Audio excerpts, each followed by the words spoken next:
with the beautiful girl that I met made in Japan.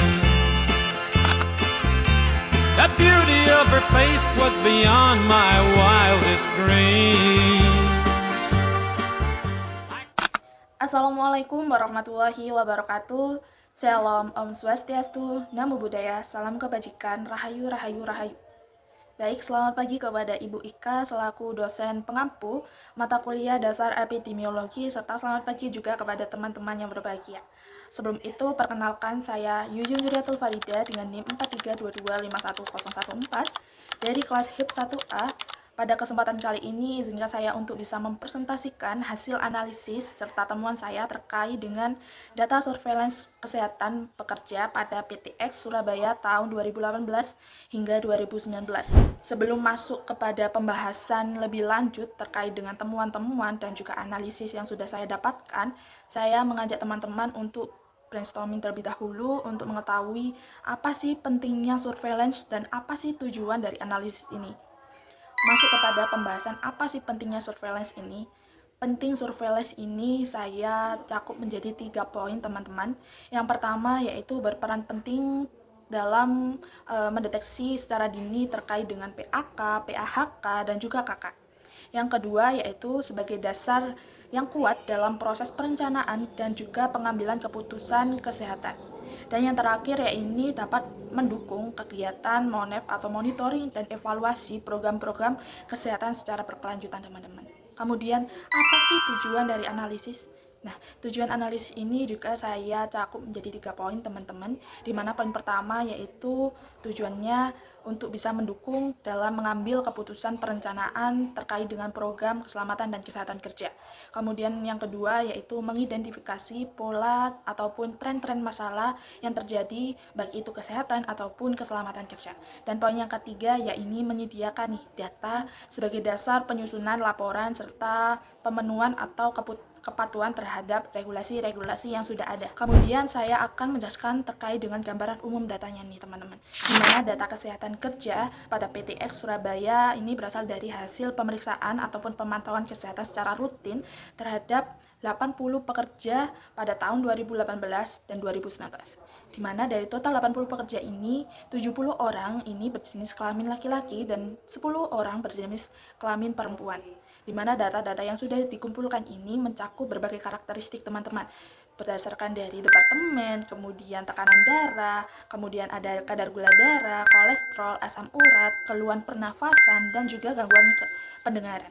Di mana pemantauan pemeriksaan kesehatan ini dilakukan oleh perusahaan selama 2 tahun lamanya, teman-teman, dan hal ini bisa memungkinkan untuk menganalisis perkembangan kondisi kesehatan pekerja dari waktu ke waktu. Nah, pada presentasi kali ini saya akan mengulik atau menjelaskan terkait dengan temuan-temuan ada 3 tren masalah kesehatan, teman-teman, yaitu adanya gangguan pendengaran, hipertensi, dan juga masalah merokok. Nah, dari temuan-temuan ini saya akan meliputi untuk mempresentasikan antara analisis tahun 2018-2019, perbandingan antara kedua tahun tersebut, dan upaya pengendalian dengan 5 hierarki pengendalian serta rekomendasi program kesehatan yang nantinya akan dapat diterapkan oleh perusahaan. Nah, masuk ke dalam pembahasan temuan yang pertama terkait dengan gangguan pendengaran dengan hubungannya paparan kebisingan dengan hasil pengukuran audiometri pekerja di PTX. Di analisis di tahun 2018 berdasarkan hasil pemeriksaan audiometri, ditemukan sebanyak 41 dari 80 pekerja ini teridentifikasi mengalami gangguan pendengaran. Peningkatan resiko gangguan pendengaran ini cenderung banyak ditemukan pada para pekerja yang terpapar kebisingan dengan intensitas yang lebih tinggi. Paparan kebisingan dengan intensitas yang lebih tinggi ini berhubungan dengan seiringnya meningkatnya kasus gangguan pendengaran yang terjadi di para pekerja. Sehingga ketika terjadinya paparan pendengaran ataupun paparan kebisingan di atas NAB secara terus-menerus, maka hal ini dapat menyebabkan adanya penurunan fungsi pendengaran yang bersifat permanen, teman-teman, apabila tidak disertai dengan penggunaan pelindung pendengaran yang memadai. Kemudian analisis di tahun 2019 berdasarkan hasil pemeriksaan audiometri ditemukan sebanyak 22 dari 80 pekerja ini teridentifikasi mengalami gangguan pendengaran. Nah, hasil pengamatan menunjukkan bahwa jumlah kasus pada kelompok dengan tingkat kebisingan 92 ini lebih rendah karena adanya 0 kasus gangguan pendengaran di tahun 2019 dibandingkan kelompok dengan tingkat kebisingan yang lebih rendah dari 92 desibel. Nah, dengan demikian, pola kejadian gangguan pendengaran pada data ini tidak menunjukkan adanya peningkatan jumlah kasus seiring dengan meningkatnya intensitas kebisingan. Namun, kebisingan yang melebihi nilai ambang batas ini tetap dikenal sebagai faktor risiko terjadinya NIHL, teman-teman. Nah, masuk kepada pembahasan analisis perbandingan kasus gangguan pendengaran berdasarkan tingkat kebisingan pada PTX tahun 2018 hingga 2019. Seperti yang sudah saya sajikan di dalam tabel dan juga grafik, bahwasanya terjadinya penurunan gangguan pendengaran dari tahun 2018 ke 2019. Nah, hasil pemeriksaan audiometri menunjukkan bahwa pada tahun 2018 jumlah kasus gangguan pendengaran terbanyak ditemukan pada kelompok pekerja dengan paparan kebisingan 85 desibel, yaitu sebanyak 23 orang. Namun, berdasarkan proporsi kasus, kelompok dengan tingkat kebisingan 92 desibel ini memiliki prevalensi tertinggi, yaitu sebanyak 90% pekerja ini mengalami gangguan pendengaran. Nah, temuan ini menunjukkan bahwa gangguan pendengaran ini masih banyak ditemukan nih, teman-teman, pada area kerja dengan tingkat kebisingan yang berada di sekitar ataupun melebihi nilai ambang batas. Nah, pada periode pengamatan di tahun 2018 dan 2019, jumlah pekerja ini yang mengalami gangguan pendengaran mengalami penurunan dari 41 orang di tahun 2018 menjadi 22 orang pada tahun 2019 atau berkurang sebanyak 19 kasus atau 46,3%, teman-teman. Nah, penurunan ini menunjukkan adanya perbaikan pada kondisi kesehatan pendengaran pekerja selama periode surveillance ini dilakukan.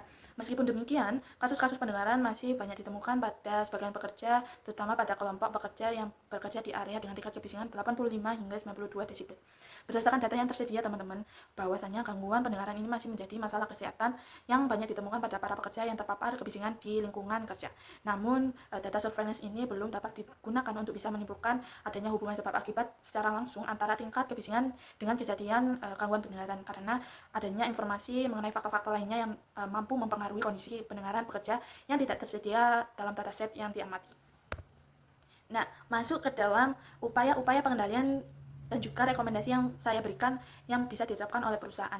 Nah, upaya pengendalian meliputi eliminasi, substitusi, engineering control, administrasi kontrol, dan APT, teman-teman. Saya mulai dari eliminasi. Nah, eliminasi ini belum dapat diterapkan, teman-teman, karena mesin kan masih diperlukan sebagai sarana utama dalam proses produksi. Nah, di upaya pengendalian substitusi juga belum bisa diterapkan, teman-teman, karena mesin ini masih diperlukan sebagai sarana utama dalam proses produksi. Nah, masuk ke dalam upaya pengendalian engineering control. Nah, engineering control ini dapat dilakukan dengan beberapa cara, yaitu yang pertama, pemasangan silencer atau peredam suara, teman-teman, untuk bisa mengurangi paparan kebisingan. Yang kedua, pemasangan barrier ataupun sekat ataupun penghalang di antara sumber paparan kebisingan dengan area kerja. Yang ketiga yaitu pemasangan exclosure sebagai struktur atau penutup yang mengelilingi mesin, teman-teman. Yang keempat yaitu kegiatan pemeliharaan secara rutin untuk memastikan mesin ini beroperasi dengan baik. Yang keempat yaitu upaya pengendalian administrasi kontrol, teman-teman. Ada beberapa cara. Yang pertama, mengatur rotasi kerja agar setiap pekerja ini tidak terpapar kebisingan dalam waktu yang terlalu lama. Yang kedua, pemeriksaan audiometri dilakukan secara rutin setiap tahunnya untuk bisa memantau kondisi pendengaran para pekerja. Yang ketiga yaitu pemasangan rambu area bising dan pelatihan pekerja agar pekerja bisa mengetahui area bising dan juga menggunakan APT. Yang keempat yaitu mengurangi lama paparan pekerja terhadap kebisingan. Yang terakhir yaitu penempatan pekerja sesuai dengan kondisi kesehatan atau hasil dari tes audiometri. Kemudian upaya pengendalian yang terakhir ataupun APD, yaitu penyediaan dan juga mewajibkan penggunaan earplug pada area kerja dengan tingkat kebisingan di bawah 85 desibel dan IRMA pada area kerja dengan tingkat kebisingan lebih tinggi. Kemudian yang terakhir, upaya pengendalian di APD yaitu melakukan pengawasan secara rutin untuk bisa memastikan kepatuhan para pekerja dalam menggunakan APD pendengaran. Kemudian, rekomendasi yang saya berikan untuk perusahaan yaitu yang pertama, melakukan pemetaan tingkat kebisingan atau noise mapping secara berkala. Yang kedua, mengembangkan program konservasi pendengaran atau hearing conservation program. Yang ketiga, yaitu menyusun dan menerapkan prosedur kerja khusus pada area bising sebagai pedoman bagi pekerja. Yang keempat, yaitu menerapkan pengendalian teknis melalui pemasangan peredam suara dan lain-lainnya. Yang kelima, melaksanakan pengaturan waktu kerja. Dan yang terakhir atau keenam, yaitu menerapkan pemeriksaan audiometri awal sebagai bagian dari proses penempatan kerja. Nah, masuk ke dalam pembahasan temuan yang kedua terkait dengan hubungan kebiasaan merokok dengan hasil rongsen dada pada para pekerja di PT X pada tahun 2018 dan 2019. Nah, analisis saya terhadap data surveillance kesehatan yang sudah ada, bahwasannya status merokok pekerja cenderung konsisten selama periode 2018 hingga 2019. Dari total 80 pekerja yang diamati, sebanyak 62 pekerja atau 77,5% ini merupakan perokok. Sementara 18 pekerja atau 22,5% merupakan pekerja yang tidak memiliki kebiasaan merokok. Nah, proporsi tersebut tidak mengalami perubahan pada tahun 2019, sehingga menunjukkan bahwa distribusi pekerja yang berdasarkan status kebiasaan merokok ini relatif stabil selama periode penelitian, teman-teman. Tingginya proporsi pekerja yang merokok mengindikasikan bahwa kebiasaan merokok ini masih menjadi karakteristik yang dominan di lingkungan kerja di PTX.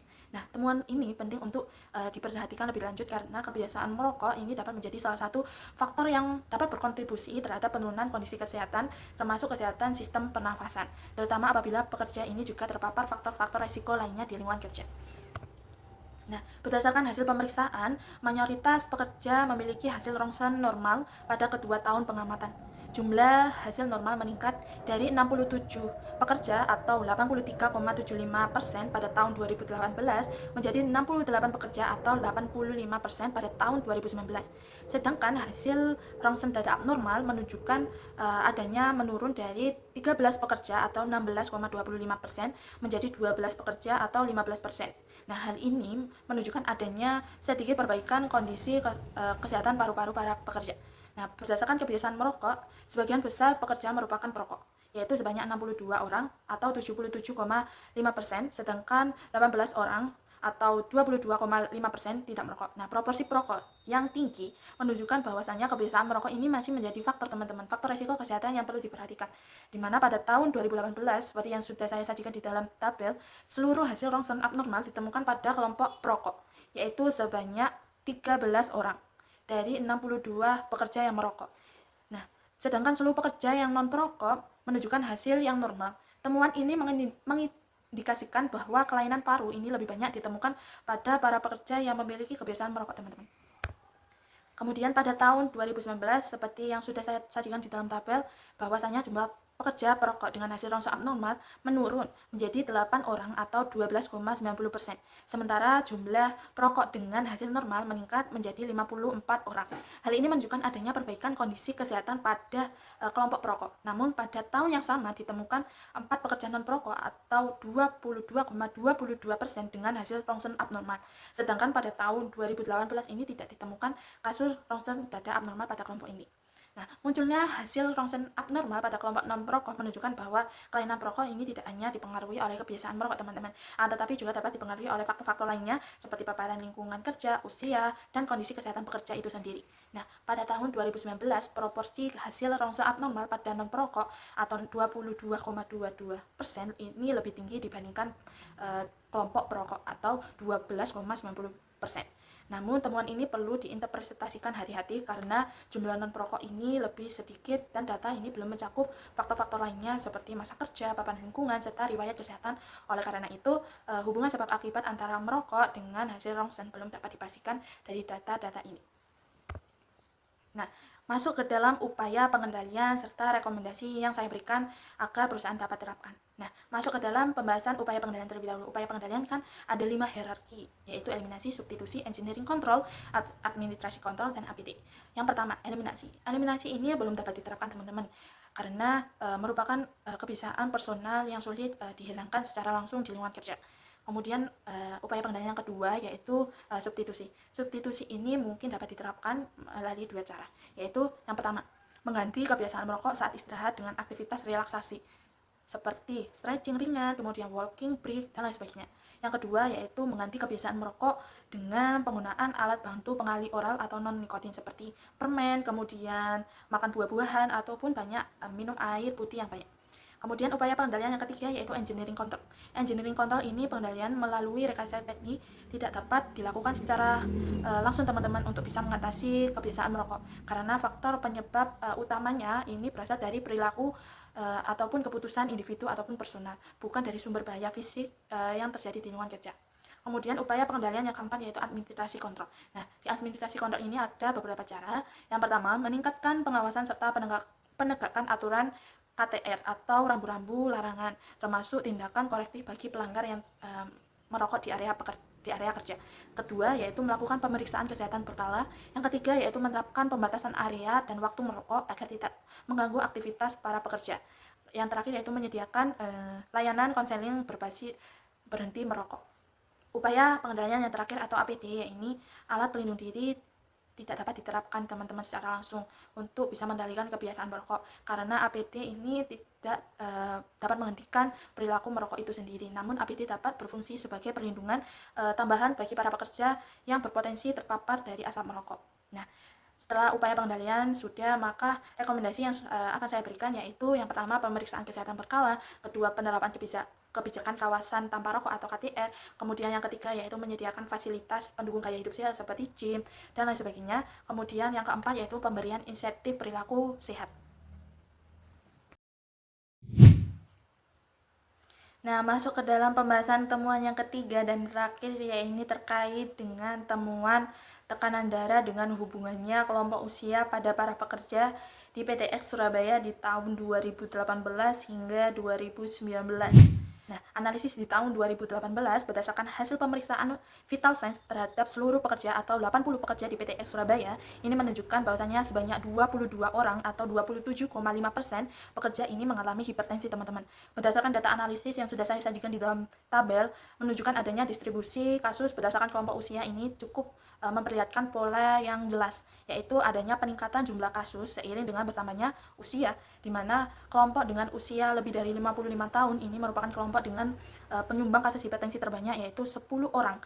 Jumlah kasus yang tertinggi dari total kasus yang ada atau 45,5%, yang diikuti oleh kelompok usia 40 hingga 54 tahun. Sebaliknya, pada kelompok usia 25 hingga 39 tahun ini menunjukkan bahwasanya adanya jumlah kasus yang lebih rendah.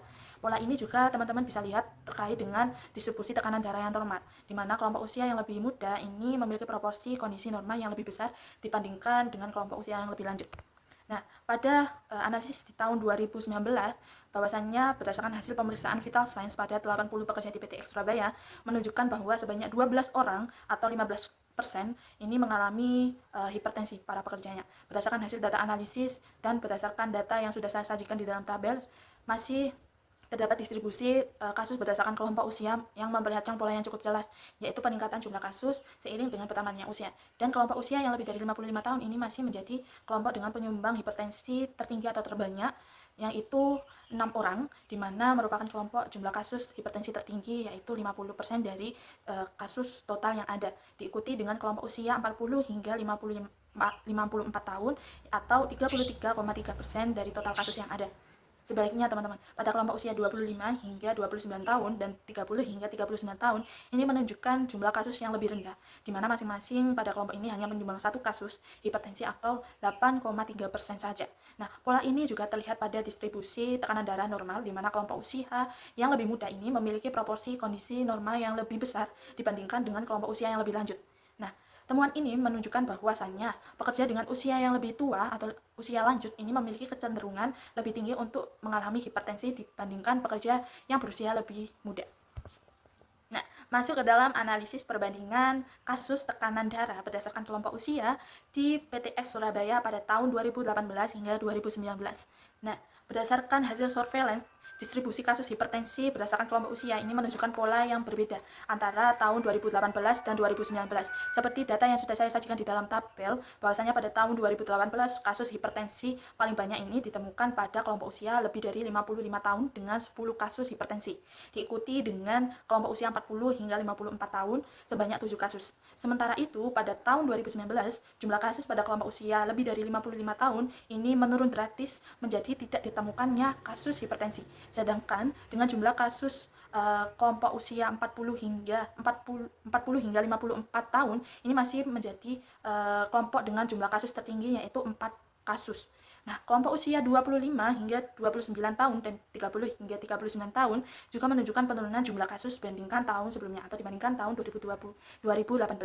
Nah, berdasarkan hasil surveillance kesehatan pekerja di PTS, bahwasanya jumlah kasus hipertensi ataupun tekanan darah ini mengalami penurunan, teman-teman, dari 22 kasus pada tahun 2018 menjadi 12 kasus pada tahun 2019. Nah, temuan ini mengindikasikan adanya perubahan positif dalam status kesehatan pada pekerja PTX selama periode penelitian ataupun pengamatan surveillance. Nah, penurunan ini menunjukkan adanya kemungkinan perbaikan kondisi kesehatan pekerja atau meningkatnya efektivitas kesehatan. Untuk upaya pengendaliannya, upaya pengendalian ini meliputi eliminasi, substitusi, engineering control, administrasi kontrol, dan APD. Yang pertama, eliminasi. Nah, eliminasi ini yaitu dengan beberapa cara. Yang pertama, menghilangkan faktor yang dapat memicu terjadinya peningkatan tekanan darah di lingkungan kerja. Yang kedua, menghilangkan penyediaan makanan tinggi garam di kantin dan pada setiap kegiatan perusahaan. Lanjut ke dalam upaya pengendalian yang kedua, yaitu substitusi. Di substitusi ini meliputi beberapa cara. Yang pertama, mengganti sistem lembur yang berlebihan dengan pengaturan jadwal kerja yang lebih seimbang. Yang kedua, mengganti makanan dan atau minuman yang tinggi natrium dan tinggi gula dan juga tinggi garam dengan menu yang lebih sehat. Yang ketiga, menerapkan sistem kerja yang lebih fleksibel dan juga nyaman bagi para pekerja. Yang keempat, yaitu mengganti sistem kerja dengan beban tugas yang lebih merata dan juga pembagian yang lebih merata kepada para setiap pekerja. Kemudian upaya pengendalian yang ketiga, yaitu engineering control. Engineering control ini dapat dilakukan dengan beberapa cara. Yang pertama, meningkatkan dalam perbaikan ventilasi, pencahayaan, dan pengaturan suhu ruang agar pekerja ini merasa lebih nyaman selama bekerja berlangsung. Yang kedua, yaitu penyediaan area istirahat yang memadai untuk bisa memberikan kesempatan para pekerja ini untuk bisa memulihkan fisik serta mentalnya setelah bekerja. Yang ketiga, yaitu mengoptimalkan kenyamanan lingkungan kerja dengan memasang peredam suara. Untuk upaya pengendalian yang keempat, yaitu administrasi kontrol. Administrasi kontrol ini ada beberapa cara. Yang pertama merupakan melakukan pemantauan kesehatan secara lebih insentif terhadap pekerja. Yang kedua, menyelenggarakan pemeriksaan kesehatan berkala atau medical check up secara berkala juga. Kemudian yang ketiga, yaitu mengadakan program olahraga seperti senam kerja dan juga aktivitas fisik lainnya. Yang keempat, yaitu menerapkan pengaturan jam kerja dan jadwal istirahat yang seimbang. Dan yang terakhir, yaitu mendorong penerapan pola makan yang sehat untuk para pekerja.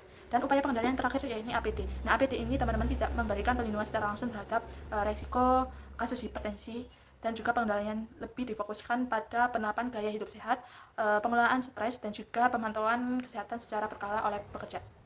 Nah, rekomendasi dari saya yang akan saya berikan kepada perusahaan yaitu yang pertama, melakukan medical check up atau MCU secara rutin dan pemeriksaan secara berkala. Kemudian yang kedua, yaitu mengadakan senam bersama, peregangan, ataupun kegiatan olahraga secara berkala. Yang ketiga, yaitu menyediakan menu makanan rendah garam, rendah lemak, dan rendah gula di kantin perusahaan. Dan yang terakhir, ini menjaga kenyamanan lingkungan kerja agar pekerja lebih nyaman dan tidak terlalu stres dan juga meningkatkan risiko hipertensi. Nah, teman-teman, itu merupakan hasil temuan-temuan yang saya temukan berdasarkan data surveillance kesehatan yang terjadi pada PTX Surabaya di tahun 2018 hingga 2019. Mungkin dari saya hanya itu. Apabila ada kurang dan lebihnya, saya mohon maaf. Saya akhiri. Wassalamualaikum warahmatullahi wabarakatuh. Dan selamat pagi kepada Ibu Ika dan juga kepada teman-teman yang berbahagia. This dreams like cherry blossoms blooming in the mountain in the early spring.